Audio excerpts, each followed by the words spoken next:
Welcome to the Irish NFL Show in association with QuinnBet. Good evening to those of you watching us on X, YouTube, and on IrishNFLshow.com. And thanks as always to everyone listening back to the podcast later on.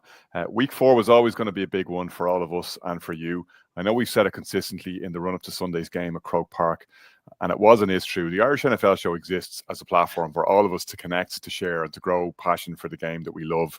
And we were talking about this in the run-up to the game and saying that really I think the thing that we were looking forward to most was meeting as many people as possible. Fans traveling from Pittsburgh and Minnesota and from all parts in between, but also regular listeners to and viewers of the show and people who consume our content across all platforms. And that really was a special thing to be able to do as we connected over the first ever regular season game in Ireland. And we met so many people in the run-up to Sunday's game. We had our own sold-out event at the Arlington Hotel with Bryant McFadden and Kieran and Shane and Ben in full effect there, and put on a great show for everyone in attendance. To rave reviews afterwards, myself and Brian were at Teeling's Distillery hosting clients at A&L Goodbody and helping to talk ball there and whip up excitement for the game ahead. People from different backgrounds, countries, creeds, colours, and supporting different teams, all coming together for love of the game. Look, we couldn't be happier or more fired up to have been able to celebrate it with them. I just wanted to say, before we get stuck into recapping the action, on behalf of myself, Brian, Shane, Kieran in Cork, Kieran in Florida, Craig and Ben, and on behalf of all of our wives, partners, friends and children, moreover, who sometimes have to give up time with us to let us do this thing that we love and to help us pursue this passion project. Without their support and your support, none of this happens. We're incredibly grateful for the privilege of having this platform to do what we do for you. This was the biggest and best week in the history of the show, bar none. Let me say one more thing. We're only getting started. Yesterday's ceiling is tomorrow's floor, and that's our commitment to you. Right, let's go. Let's get to the talking points. Dolphins Jets, Monday Night Football. Kieran O'Donovan, you said Mike McDaniel would be on the hot seat, and indeed he is with the way this season has started. But we saw some signs of life finally in the Dolphins offense. It did come at a cost, though, and the cost was a very bad injury to Tyreek Hill, which now keeps him out for the season.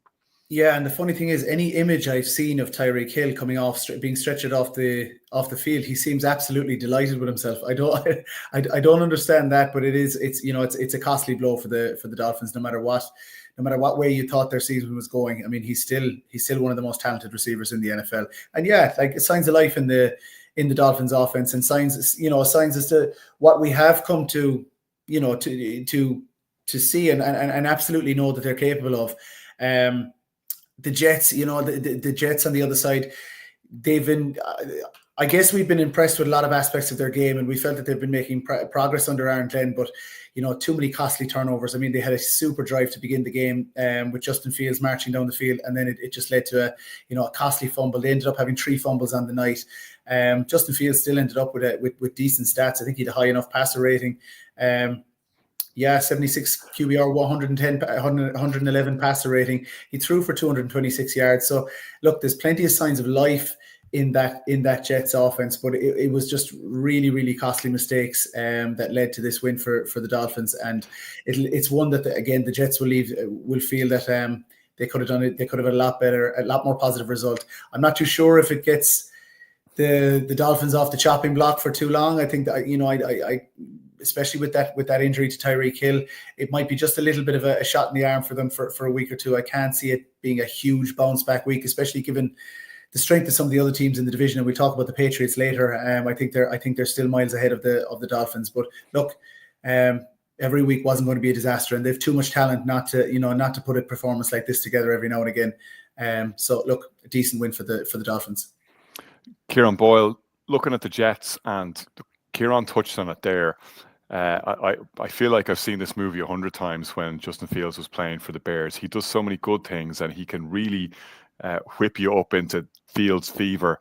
But ball security remains a massive issue for him. If he's going to go scrambling, if he's going to produce those magic runs, and he produced another incredible touchdown run, he can't be letting the ball loose the amount of times that he does, because he's just a turnover machine, and he's never really managed to get that under control, which means that yet again a Justin Fields led offense comes up just too short, a day late and a dollar short. Yeah, I mean, that was an absolute killer, that turnover right before the end zone. But that's, you feel that's endemic, and that's kind of typical of the Jets. It's what they do. They take every opportunity to win a game, and they'll find a way to lose it, and they'll shoot themselves in the foot, and they'll do the exact opposite of what rationale will say. It was a horrible performance all around. What was funny when I was watching the game last night, Aaron Glenn coming off the sideline, glaring at his players, and then he talked to the sideline reporter, said, you know what's fine, we're only down 7 points. We're going to get the ball to start the second half. Everything's good. They start the second half and they turn over the ball yet again. So that's just typical of Jets football lately. I was concerned with Fields coming in as a quarterback.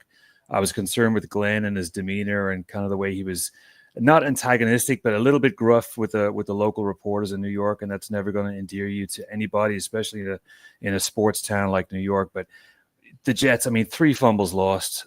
They had 13 penalties for 101 yards. You're not going to win a game in the National Football League with those kind of stats, and unless somebody's throwing 400 plus yards and 5 touchdowns, it ain't happening. And I don't think Fields is capable of that.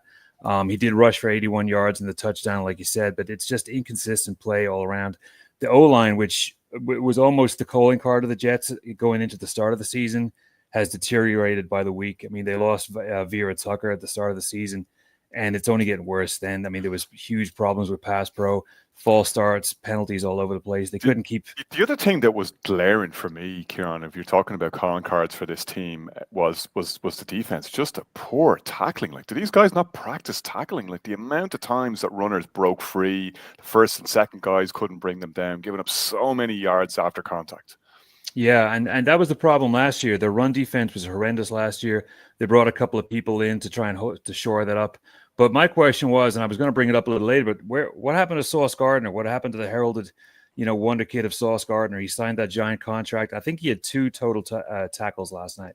And ever since he got, I questioned, obviously, like a lot of people did, the size and the amount of the contract, but that seems to be the going rate in the league right now. But there's problems all over the field. Fields is not going to be a guy that you're going to win a bunch of games with. He's not going to throw over 400 yards. He's not going to throw 4 to 5 touchdowns. So what you have is what you have. But they have a decent enough run game. Breece Hall did get 14 carries for 81 yards. Again, you need to be in the hundreds. You can't beat a team in the league with that amount of rushing yards. And I talk about get right games all the time. This was the perfect time for the Dolphins to get the Jets, despite the fact that half of the stadium was New Yorkers down there. But just a perfect time for them to get them. Obviously, the Tyreek Hill injury, much like the injury to Malik Neighbors the day before, has cast a shadow over that Dolphins team. I don't expect them to do much. This will be a nice little blip in their otherwise tough season, and it'll keep McDaniel around a little bit longer. But, I saw a comment earlier on when I was listening to local in New York radio. It said, Jets, they got a rookie head coach, a rookie GM making rookie decisions, and that kind of sums up the Jets right now. I'll tell you a team that is putting up numbers and also had a get-right game over the weekend, Kieran O'Donovan, is the Broncos, who put up 512 yards against the hapless Cincinnati Bengals, who look like toast so early on in the season.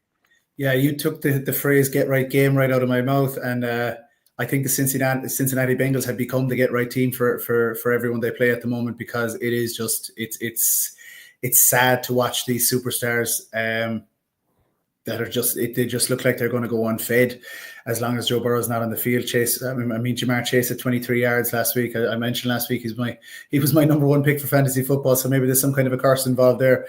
But yeah, this get right game for the Denver Broncos. We talked about the AFC West and how interesting it could be, and with the Broncos, upping the game this weekend, or this past weekend. I think that's what we may see now, is again with the Chargers dropping a game, with the Chiefs looking like the Chiefs, and we'll get to them as well. This division is really, really spicy. Even the Raiders looking improved. Even though they didn't come up with the win, but Gentry getting going, it's going to be a really, really interesting division. And yeah, the Broncos look really impressive going forward in this game. Bo Nix got the ball around to nine receivers. Cortland Sutton looks like a really, really solid number one wide receiver, one of the best in the league. He got it. Troy Franklin looked really good. RJ Harvey had some great moments, and they got the run game going, 186 yards on the ground. And this is the type of performance that the fans will have come to expect or want to see from Bo Nix, because I think the jury's still out as to whether he's going to be that consistent performer. But this weekend was definitely the upside of Bo Nix, and the Denver Broncos, if they can maintain that level of consistency, they're going to be dangerous, and they might be that team that you guys heralded as the challengers to the Chiefs. I still have the Chargers, even though some doubts after the weekend, which again we'll get to. But definitely a step in the right direction for Denver.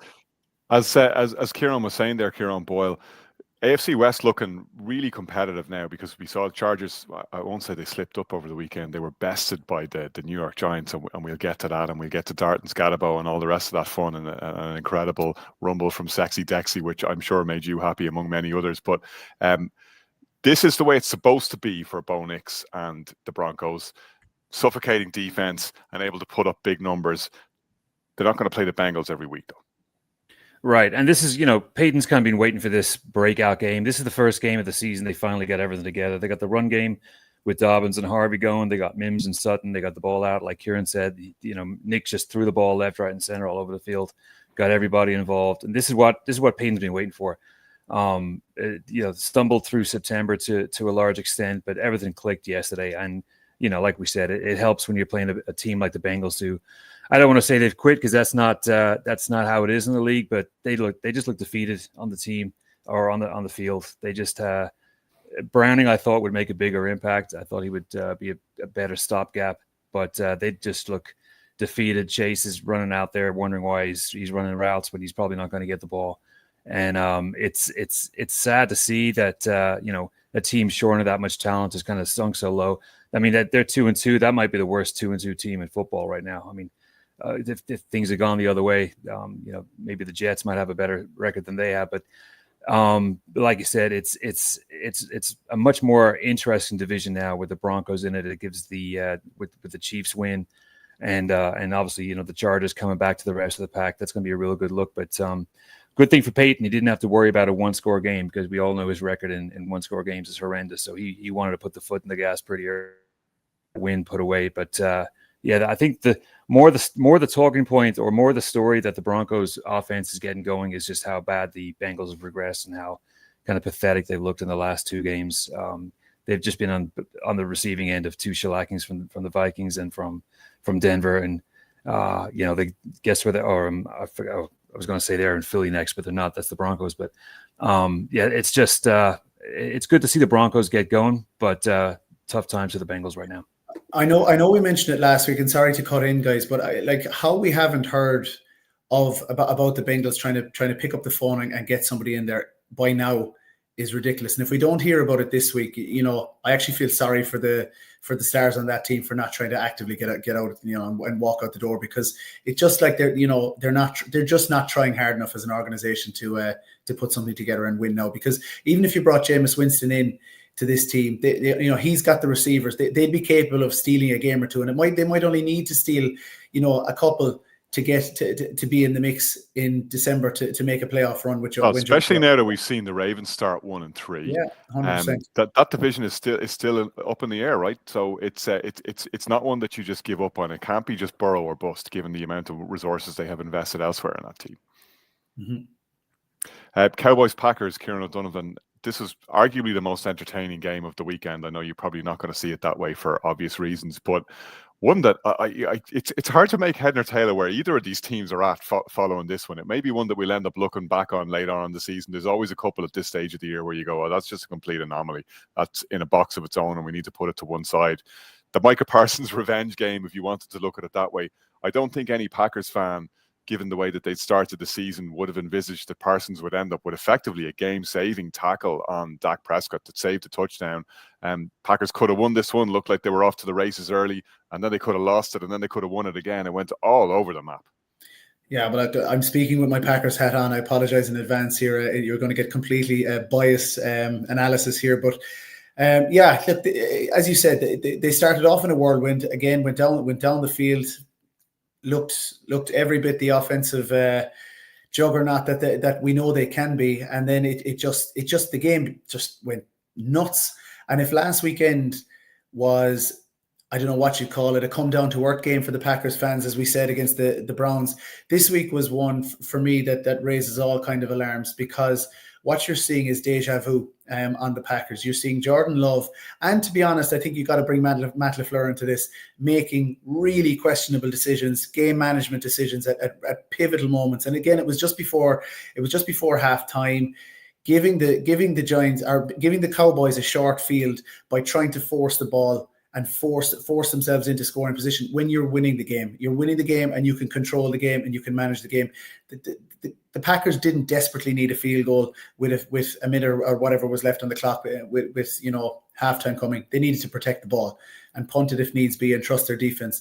So that was one. And these decisions, these silly decisions by Jordan Love, even though on paper he had an excellent game, don't get me wrong. I mean, he did some fantastic things with the ball, and he was able to move the ball up and down the field, just like Dak Prescott was. But the second thing that, again, is repeated from a Packers point of view, is when they can't get pressure on the quarterback, which they did struggle to do for large parts of the game, their secondary got picked apart, and it was easy for Dak Prescott to find the open man when he wasn't under pressure. The secondary was way too short. And the third thing, and it's been going on in Green Bay for years, is special teams errors. You had that block kick returned for 2 points, a 3-point swing. On a game that clearly was on such a knife edge. And Rich Bisaccia I think he's the highest paid special teams coordinator in the league, and he's been there for years. And as long as I've been a Packers fan, they've had problems on special teams, whether it's muff punt returns, whether it's block kicks, miss kicks, and they just can't seem to get it right. And there is a lot of that going around in the league right now, though. I don't think I've ever seen so many games in such a short span of time be decided or turned on special teams plays. That's the first. I can't remember the last time I saw a conversion returned for a 2-point score, which really kind of changed the momentum on that one. We blocked field goal in the Bears-Raiders game. We had special teams problems in the 49ers game on both sides. It's all over the place. But it's when the same issues crop up over and over again for one team, you have to start asking questions. And as much as we can say, and I think Jordan Love has taken a step in terms of game management. Look at Josh Allen for the Bills. Josh Allen had to eliminate the reckless side of his game for him to get to that MVP level. Stopped playing hero ball. He stopped trying to win the game on every single play, which Jordan Love still has. And Jordan Love has to have Matt LaFleur in his ear telling him, calm down, protect the ball. And some of that has to be on Matt LaFleur. And at the end as well, when they got the tie in overtime, there was some frantic, questionable, head scratching plays that nearly lost them the game, in terms of they nearly let the clock run down. And they didn't take a shot into the end zone to save themselves time and guarantee that they'd at least have a shot at a kick. They were so lucky that the clock didn't run out for them to get the kick, because they were throwing screen passes across across the field, only inviting the players to tackle them on the field. No hope of getting out of bounds. And there was just some really, really poor play calls. And I'm not trying to overreact, and I'm not trying to panic, but you cannot say the Packers are a bona fide championship contender when they repeatedly make these kind of mistakes. Kieran, what do we make of where the Cowboys are at right now? Because this felt like a morale boosting tie, and as much as a tie can be morale boosting, if both of these sets of fans were watching the opening week's games, they would have thought, oh boy, the last thing we want to see is Micah Parsons and the Packers rumble into town and hang one on us. But that's not what happened. They show plenty of fight. They've got, even though the defense still keeps getting absolutely taken apart over the top week in, week out, and Matt Eberflus doesn't seem to be able to stop the bleeding, they can score 40 points a game, they're going to be okay. Yeah, and obviously I was very concerned for the Cowboys, not just with Parsons coming in, but with the CeeDee Lamb injury, and just their overall kind of shakiness at the running back position. But I mean, this is what Dak's kind of done over the last decade or so. He can put up these big score games, and like Kieran said, with the defense, and that's not exactly firing on all cylinders right now. And the Pack, I'm not sure what to make of the Pack. I mean, they started off like a house on fire, but the last two games, I'm a little skeptical right now. But with Dak, I mean, down CD Lamb, and what does he do? Well, he uses George Pickens, and he uses him again and get him 134 yards and 2 touchdowns. I mean, I thought he was going to be, double teamed, triple teamed out of the game, and they would have to throw to Tolbert. And guess what? He threw to Tolbert for 61 yards. He used Jake Ferguson. He used Kevontae Turpin. But it's such a lopsided offense. I mean, they had 489 total yards, and only 117 of those were rushing yards, and that just speaks to the lack of kind of production and talent they have at that position. But I mean, the thing with Dallas is, they're at home and it's a primetime game. The Parsons coming into the stadium, really, it not just energized the Packers, but it definitely energized the Cowboys, because only a couple of weeks ago this guy was in the same locker room, and he's been talking a lot of junk about the Cowboys. So some of them have been taking it personal. They have been, a lot of it's been directed at Jerry Jones, but a lot of those players would be like, listen, you were my teammate, and you walked out on us. I thought we were boys, et cetera, et cetera. So there was definitely an edge for the Cowboys, and I'm sure Dak wanted to stick it to him as well, and for leaving the team. But with the Cowboys, you never know with the Cowboys. I mean, they could put up 7 points next week, and they could put up 52 the following week. They're just all over the place. They're a fun team to watch because we know they're not going very far. So they'll be entertaining, and I'm sure they'll be on, especially with Thanksgiving, and they'll be on other primetime games. They're going to be entertaining, and they're going to make you want to watch, because there's a lot of storylines, not just with Jerry, but it's hard to know what to make of them. Nobody really gave them much of a chance. I think 7-10 was the record that they were projected for, and they're kind of on that trajectory right now. So top heavy offense. The defense is absolutely atrocious. No pass rush to talk of. Secondary that is not really at the races either. So they're going to give up a lot of points. And the way they're kind of constructed right now, with Dak airing the ball out, and whenever CD Lamb comes back, I'm not sure when that is, but he's going to use every piece of those tight ends and wide receivers and max it out. So fun to watch the Cowboys, but I don't think they're going very far like most people do. Kieran O'Donovan, I quoted you with approval when we were doing our instant reaction podcast on Monday morning after the Chiefs-Ravens game, because you talked about muscle memory, and you said it just seems to become a habit for the Ravens. And when I was picking this game, I was trying to decide between which of these two to go for and the trajectories that they were on. And what I came down to is all the Chiefs do is win these kind of games, and all the Ravens ever do is lose them. Yeah, and I feel like a bit of a fool. We were standing in the post game decompress. We were in a bar in Dublin watching the start of this game, and I remember chatting to a guy, and I said, sometimes we can't be afraid to say that the Chiefs are regressing, because that's what we're seeing. And sometimes you have to say what you see, and bang, we get the old Chiefs back again, and I look like a fool.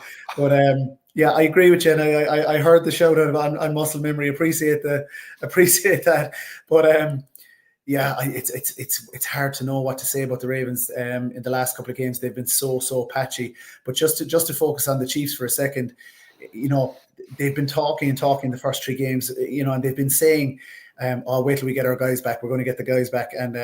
And you've been kind of thinking to yourself, it's not as easy as that. I mean, you can't just parachute them in and expect it to be the same old Chiefs, but that's exactly what it was. I mean, when Patrick Mahomes needed someone, he went to Xavier Worthy at the weekend, and he had a big game. He'd some big plays for them, and he was good both receiving. They used him on the ground.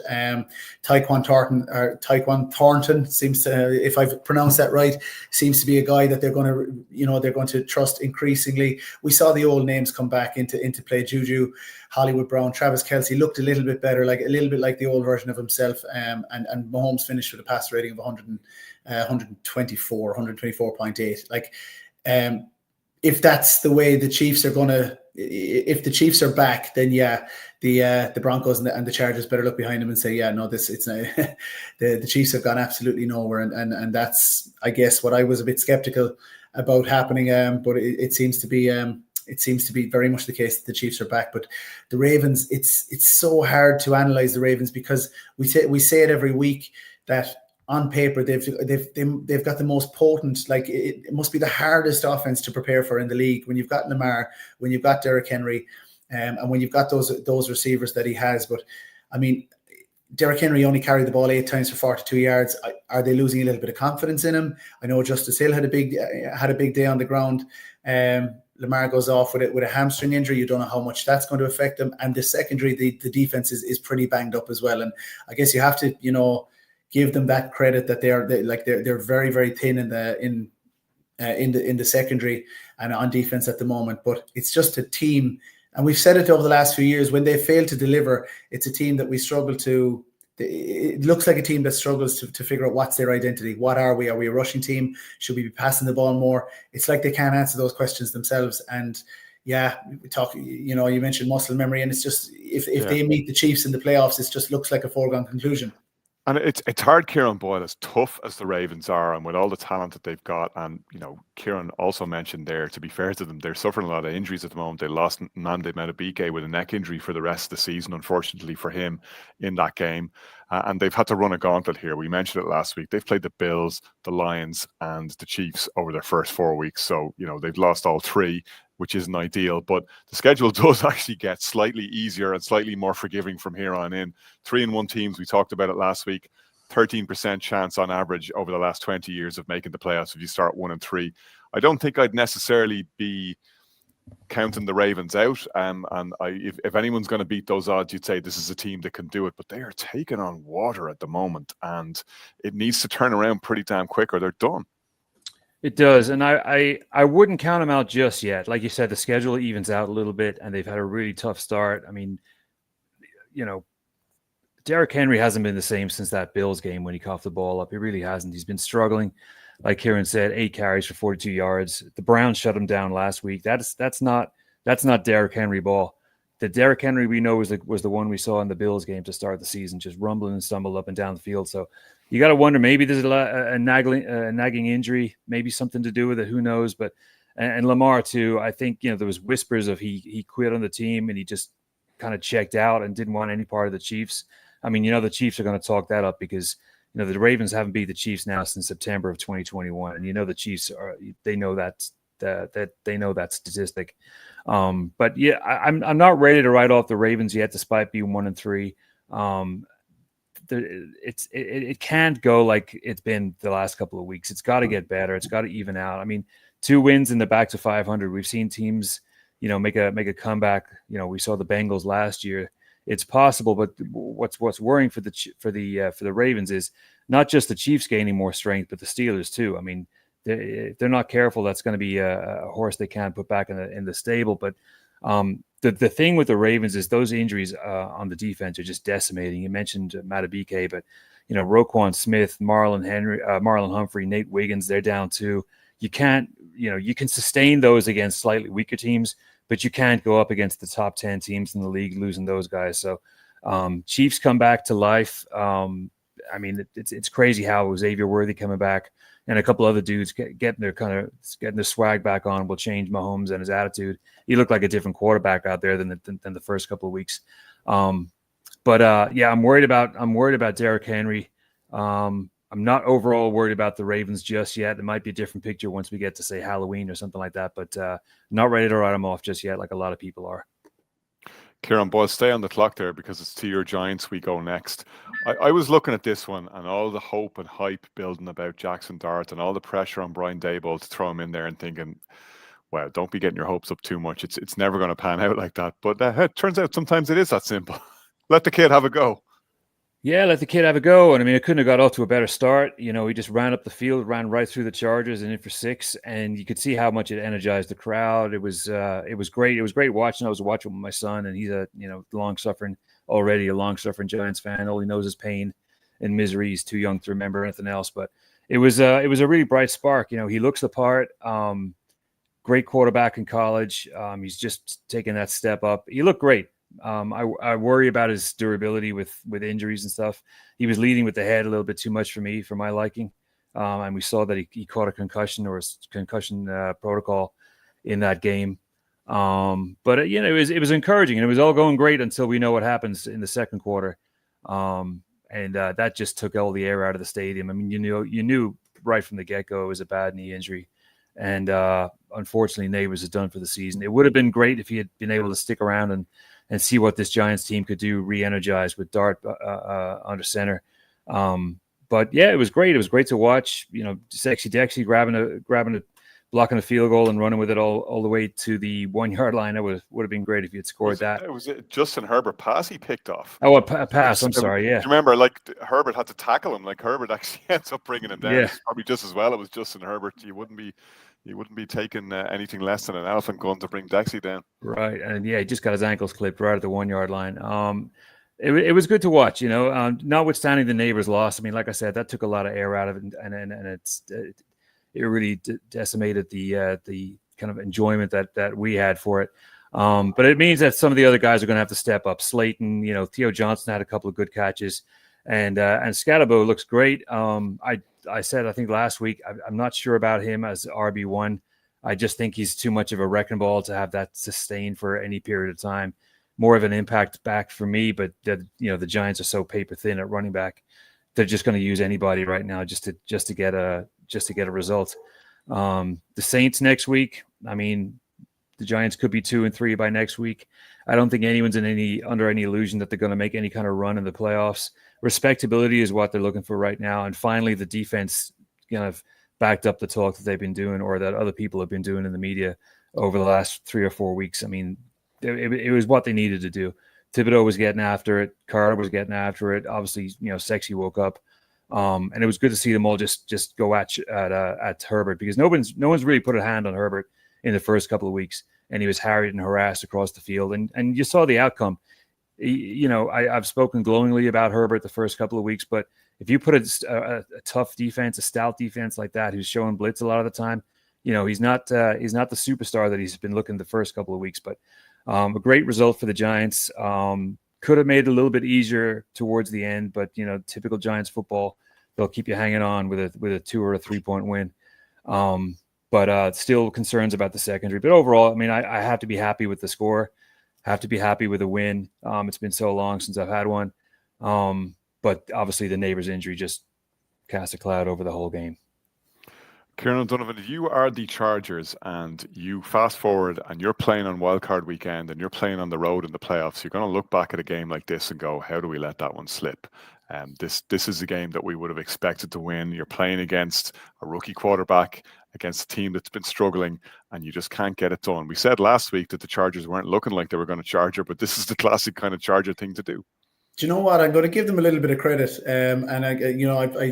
Shane talks about about me getting on bandwagons, and I think I'm very much on the Chargers bandwagon this year. I've been banging that drum since before the season. So, we always say it. You have weeks like this in the NFL where things don't go according to plan, and that happens to every team. But I think that the Giants more so were buoyed by the arrival of the excitement of Jackson Dart.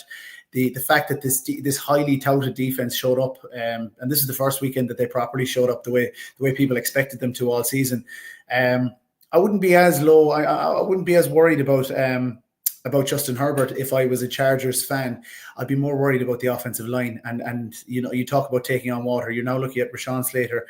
You're looking at Mekhi Becton, and now Joe Alt in a boot with a high ankle sprain. This was supposed to be the offensive line that they had, this giant offensive line that they had built to protect Justin Herbert. And, as much as you say the Giants did get after him, I mean, he's missing those key pieces, and Joe Alt had already been moved to accommodate the loss of Rashawn Slater. So that's an offensive line issue that they have now going for the next couple of weeks. And on the plus side for the Chargers, Omarion Hampton had a big day. So the two rookie, the two highly anticipated rookie running backs, really kind of went off at the weekend. Omarion Hampton had a big day on the ground. I'd more so give the credit to the Giants for this win, and I think it's more of an occasion to be celebrated for the Giants, and a much needed shot in the arm for them. And Jackson Dart was a breath of fresh air. But I would caveat that with I think a rookie's quarterback, or a guy that's been brought in to be the starter mid-season, the best chance that they have of having a game like that where they catch a team by surprise is game one, because teams have absolutely no tape on them. They have nothing to prepare, and I think as the weeks go on, things are going to get a little bit more difficult for Jackson Dart. Look, statistically, he didn't have a huge day, but he had a great run. He showed a lot of heart, great rushing TD. Showed like he'd be an RPO option on the ground as well. And it's exciting for the Giants. And I think you're right, Kieran. I think the Saints is the perfect game next week to just keep that momentum going and give them a good chance to win again. But I agree with you. I think they'll probably, they'll find their level again. And I just hope from a from a team point of view, in terms of the Chargers, you don't want to see you don't want to see any team slipping down the rankings because of injuries, and we're seeing an awful lot of it. We talk about the Bengals. I think injuries are becoming a huge issue this season, and we're losing a lot of stars. And you saw Odell Beckham was very irate at the weekend, and he's blaming a lot of issues on this MetLife turf. And there's a long list of players that have been lost for the season. And you would question the NFL and say that if there is something that they can be doing to protect the players and to keep them on the field. And I know you're still going to have injuries no matter what. You're still going to have concussions. You're still going to have torn ACLs. It's sport is sport. But if you can lessen that, I think I think something needs to be done, because it sounds to me from what people are saying that playing in MetLife is like playing on a rock hard surface. Yeah, and what's the worrying thing is that they lose a lot of free agents because players don't want to go there. Like you said, they've seen the list of injuries that have occurred there. The biggest issue with MetLife is that the Jets and Giants both use it. And I do remember probably about 25, 30 years ago when there was a grass surface at the old Giant Stadium. By October, November, there's barely a blade of grass because, both teams are churning it up. And that's the problem. But you would think with a stadium that costs over $1 billion, they would have a system kind of like in Vegas where they roll the field out. I mean, you would think they would figure something out and have two kind of revolving pitches or fields just to rotate between the two teams. But until they figure that out, I mean, it's an awful situation. There's been so many players lost to that turf. You got two teams using SoFi as well, and you don't see anything like this. Yeah, it's just I don't know what it is. That's me and Brian are on record saying we're not fans of that stadium from top to bottom. So it's just another reason for players when it comes to free agency to say, you know what, I don't fancy that. I've seen too many players lost to injury there, so I'm going to go somewhere else. So they've really got a problem on their hands. I would love to see their stadium raised, but I mean, it's too new for that at this stage. But maybe in 10, 15 years, we'll get to it. The New England Patriots, Kieran Boyle, just could not get out of their own way last week against the Steelers. 5 turnovers, and they just made life really difficult for themselves. This weekend, they made life really difficult for the Panthers, putting up 42 points, offensive explosion, 100-yard game for Stephon Diggs. It was all working. Yeah, and again, we talk about get-right games. This was the perfect time for the Panthers to come into town. Kind of like what happened with the Broncos when the Bengals came in. Perfect time to get the offense warmed up and just start throwing the ball everywhere. I had Drake May on my bench in fantasy, and I regretted that decision about 15 minutes into the game.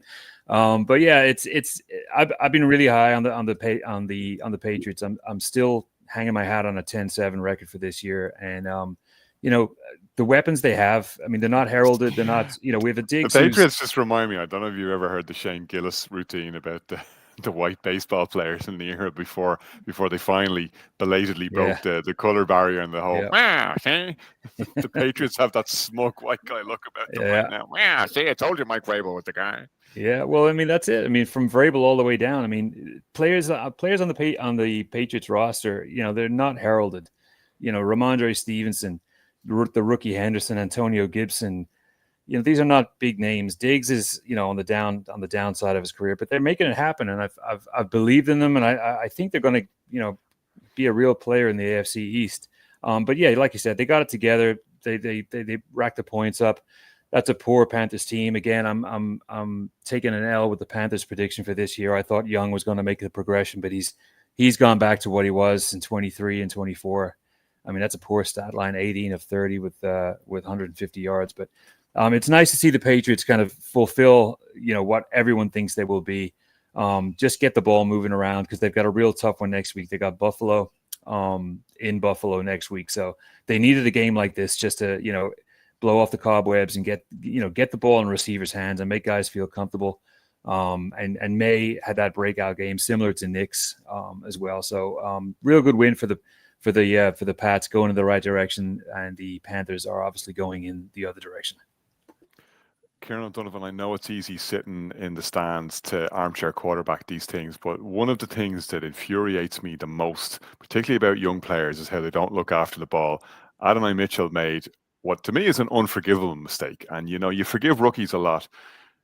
Brilliant catch and run. He's heading into the end zone and he starts celebrating too early and turns a touchdown into a touchback, and it switched around the entire result of this game ultimately. And the problem is, it was the Indianapolis Colts, and wasn't it Jonathan Taylor did that something very similar last year as well? So are we getting to the point where we can start saying that the Colts are Coltsing? No, is that a thing? can we trademark that, Kieran? No, but look, that was a horrible moment, and he was very apologetic after it, and you give the guy a bit of credit. He's a rookie. He made a terrible mistake, and he owned it. And that's all you want. That's all you want a guy to do. But he has to learn from that. He can't do that again. But I genuinely screamed at television because it was such a brilliant score as well. It was unbelievable. What are you doing? Yeah, the physical strength he showed even after the catch, the hustle he showed to get past his man. He looked I did feel sorry for him as he was scrambling then to grab the ball out of it after it went out of the end zone. I was like, oh yeah, no. but it has to be a big learning moment for him. He also had another big moment where he cost them another touchdown when Jonathan Taylor had a big run, and he was pulled back for a reckless holding call. Now, look, you could argue if he didn't hold, maybe the tackle would have been made. Maybe that wasn't as big a deal as we thought, but definitely a game for him to maybe not to forget, because you don't want him to forget about it. You want him to remember that the next time he's dancing into the end zone. And I know it's like in rugby. I know Paul O'Connell used to be mad when he'd see rugby players going over the line and they wouldn't just put the ball down straight away. You'd be getting sweaty just watching players hold it. Just put the effing thing down and get the score. It was Clément Poitrenaud, the French fullback, who lost the Champions Cup final by spilling the ball, wasn't it? There's been some big moments in rugby, some very costly moments. But getting back to this game, as costly as that was, and as big a moment as it was, the Colts were still in this game, and this was still a shootout. And while Daniel Jones, he didn't have as clean a game as he's had in the first 3 weeks. I was still struck by the fact that the Colts have not gone away, and this is not a game where the Colts imploded. I mean, this was a highly entertaining game, a high-scoring game, and the Rams. That's the thing for me, because if you're going to lose a game of this magnitude on a stupid mistake, that's completely fixable. They didn't lose this because they didn't have the scheme and they don't have the players, and to me, in a weird way, it proved something for me about the Colts. Yeah, you don't you wouldn't if you were if you had been high on the Colts and if you were trying to pump them up, you're certainly not pumping the brakes after this weekend. And let's remember, who have the Rams lost to? They've lost to the Eagles, and they had they were driving to beat the Eagles just like they were last year, and that's another problem for another day. We can discuss that at length later on in the season. But this Rams team looks really good, and there was moments there where they were absolutely firing. I haven't, not even talking about Devontae Adams, but an 82-yard pass for Tutu Atwell. That's crazily Matthew Stafford's the longest pass of his career. And Puka Nacua had a huge day as well. So this, the Rams offense is extremely exciting. I think again they proved at the weekend that they're one of the teams that will be in the mix when it comes to the end of the season. And they've got a short week now. Really, really exciting and interesting game coming up Thursday night. And they'll take you'd have to fancy them to take down the 49ers and take control of that division as well. And to the Niners, Kieran Boyle, that NFC West has just got that much tighter because the Niners dropped their unbeaten record against the Jags, who look good. And I think one of the things that stood out for me, for Jacksonville and for all who wear those colors and who live around your locality, is Travis Etienne is back. He has the burst that he has not had since he got injured. He looks so good. Yeah, and I'll keep saying it, as the Jags go, Etienne goes, and vice versa. He's the reason they are where they are right now. It's kind of in spite of Trevor Lawrence, and I'll get into him in a little bit. But I mean, 19 carries? 124 yards, and that touchdown. That set the tone for the Jaguars, they're a lot different. I mean, it's still early in the Cohen era, but they look different to me. They don't look as fragile. They don't look as kind of as shaky as they have in years past. I think Cohen's, in the short time, and he nearly got into a scrap with Robert Saleh as well. Yeah, and he was like, "Ooh, spicy." Yeah, he's not backing down. I mean, that's a brave man who will take on Robert Saleh. That dude is he's jacked. But that was over something silly, wasn't it? Robert Saleh accused him of of watching play calls or something and signals, but like something that's completely legal. And completely illegal. And to be fair to Salah, he said himself he was complimenting them. Yeah. Well, the thing is, we've talked about special teams the last couple of weeks. This is just another little wrinkle in the special teams handbook. I mean, special teams have really put the stamp on this league this season. And that is something that, Cohen was part of Minnesota a couple of years ago, and Salah remembers his work there. He definitely remembers his work with Tampa when he was with the Niners in that same conference. So he's, he was looking for a little needle, looking for a little edge, and he definitely got it because it got under Cohen's skin, and you could see the two of them going at it at the end of the game. And like I said, it takes a brave man to kind of square up to. I think he's lucky a 340-pound right guard was there to help him back to the dugout. The quote from Salah that I picked up, if it's accurate, is "I will f your world up." So yes, and I do not doubt that he would for second, because if you put him up against Cohen, that would be a very quick Barney. So this reminds me of our little sidebar conversation last year about which coaches would beat which in a scrap. Like I'd have Robert Saleh in there, Dan Campbell, D'Amico Ryan's another big boy. Like that, you could have. This could be a really entertaining like WWE, NFL cross promotion. I think that does a lot for Liam Cohen's credentials as well, because he doesn't have that reputation, obviously. Yeah. But if he's brave enough and tough enough to to mix it like that, and that's not. That's not the type of thing that I'd be complaining about with the like of Mike McDaniel. That's me saying I'm going to back our team. That's what you want to see from your coach. And as long as the water boy would take Mike McDaniel out. I don't think he's going to last too long in coach's challenge. Yeah, and the difference with the Jags, like I said, there's a different demeanor about them right now, and they are winning despite Lawrence. Lawrence does not look great. I mean, not a great stat line: 21 of 31, 144 yards or 174 yards and a touchdown, but. He's still, like I've been saying the last couple of weeks, he's not accurate with the throws. He's misfiring. He's thrown it to the left and right. And it's the run game that's kind of set the tone for him. And the defense has had takeaways after takeaways.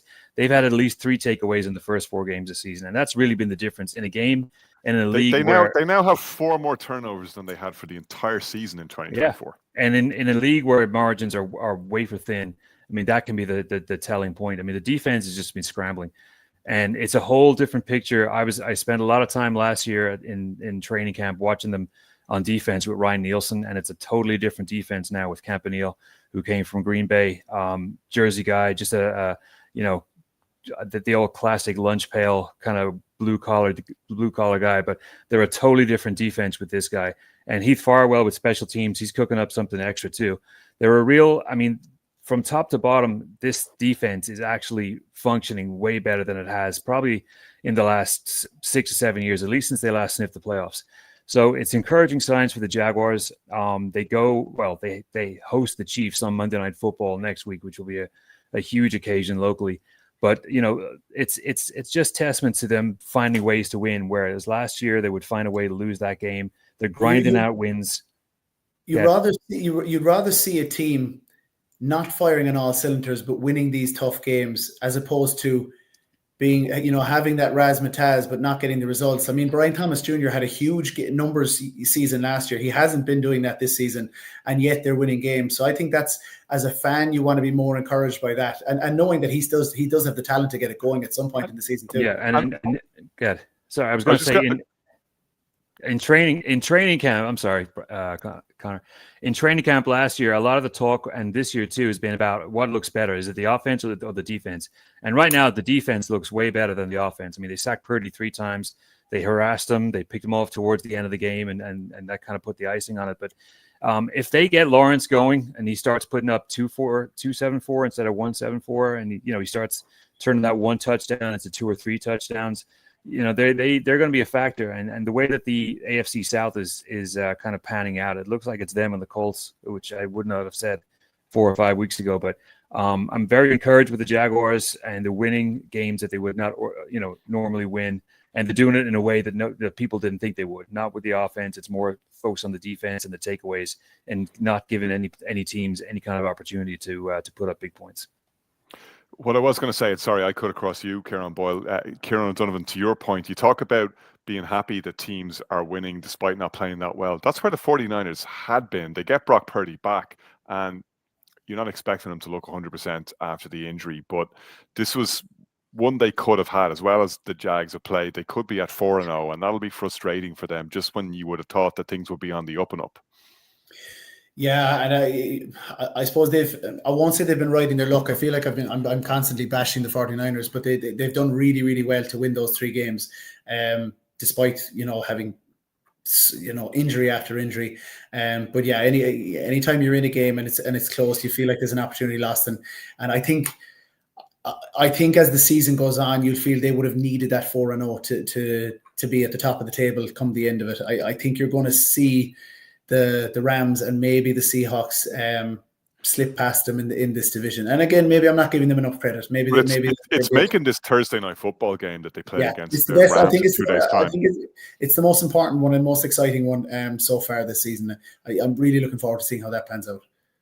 That is a big, big game. We'll have our preview out of that, incidentally, on Thursday morning. That's the next time you will hear from us on the Irish NFL Show. For now, thanks very much.